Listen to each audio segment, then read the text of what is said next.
I'm going to show you how to use closed captions for accessibility. Closed captions are the text that appears in a video that actually just narrates in text what's actually being said in the video. And this is available on YouTube, on Zoom live sessions, on Zoom cloud recordings, on Panopto, and on Google Drive. It just appears in different ways. And these are helpful for people who have hearing impairments, so they can't hear at all or they can't hear clearly. So this text allows them to know what's happening. It helps if someone is joining an online meeting, but they're sitting in a noisy environment, so they can't hear very well, so that helps them follow. It's helpful when you're just presenting something in class and there are non-native speakers who may have difficulty following the speech in a video. And it's also helpful if you're doing something online and someone has an inconsistent internet connection, so the audio might be cutting up, but this text might appear for them quite well. So this is a slide showing a caption, like a screenshot from YouTube. And basically all I did was I clicked that CC button at the bottom, and that's it. As soon as that happens, the text starts to appear. Now, with YouTube, YouTube automatically creates these captions, but someone can edit them for accuracy because the AI that does it isn't always accurate. So this is like if you click on the options for the subtitle slash CC, these are not subtitles because they're closed captions, they're not translated.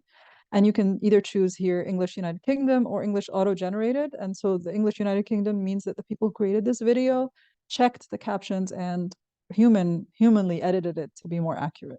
So that's usually better than the auto-generated ones. You can also play around with like font color and font size and so on. I like font size 100%, but some people like it a little bit smaller.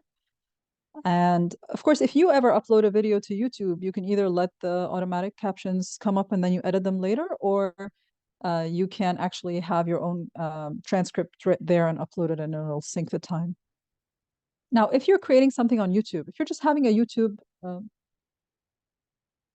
if you're creating something on Zoom, or if you're just having a Zoom live meeting, then one of the things you can do is to just enable captions. And actually anyone can enable captions. Like as the host, you don't have to do anything specific. People should have an option to enable captions. So they just click the more, the three little dots and more, and then from there they choose captions, and then it'll ask them to show captions or view full transcript or whatever. So showing captions will be like a little bit of text while you're talking, and the view full transcript will just show everything that's been said up to a certain point, like in a like a document almost. And they can download that later usually. And so when you ask to show captions, it asks you the language and you can choose English. And then everything you say will be recorded in the transcript, and in this closed caption thing. As long as you speak consistently in one language. Try not to switch languages when you're doing that.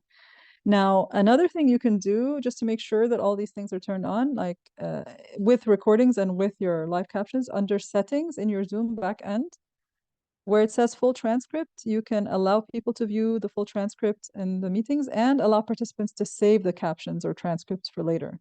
So those are options that may not be by default there. So you just need to turn them on so that people can do that. And the other thing is when you do a recording on the cloud with Zoom, it can also create these automatic captioning, even if nobody is turning it on during the session. So you just need to ask it to notify you when the audio transcript is available, and then you can actually send that transcript to someone. And I usually turn that on. And then if I'm looking at a recording, first of all, you see where it says audio transcript, you can actually just download that file and send it to someone. And when you watch the video, there are two ways to see the captions. So one of them is on the video itself. You just turn on CC again, and you can see that it says the text that I'm saying here. And on the other side, the audio transcript is actually appearing on the right-hand side when you're watching it. Now, Panopto also automatically does this captioning work for you, and there's a link here that you can click to have FAQs on captioning, but Panopto already automatically creates captions for everything, and you can add human-generated captions as well, like make some edits to what's there. The last one is a little bit tricky. This is Google Drive, and you can click the CC button, and if there is CC, if there's closed captions uploaded with the video, it will work. But if that doesn't work, there is a way to get it to create automated ones. And for me, it appears on this button over here, it just appears for me on my Chrome. I'm not really sure where it appears for other people, but it does allow you to do live captions. So I just turn that on. It takes a little bit of time to download, and then it starts showing the captions, as you can see at the bottom here. I'm not 100% sure where that comes from exactly, but it appears for me, and it actually asked me, do you want to generate live captions for this video? So these are the ways to include closed captions in any video that you need to share in class or share with your students to look at on their own.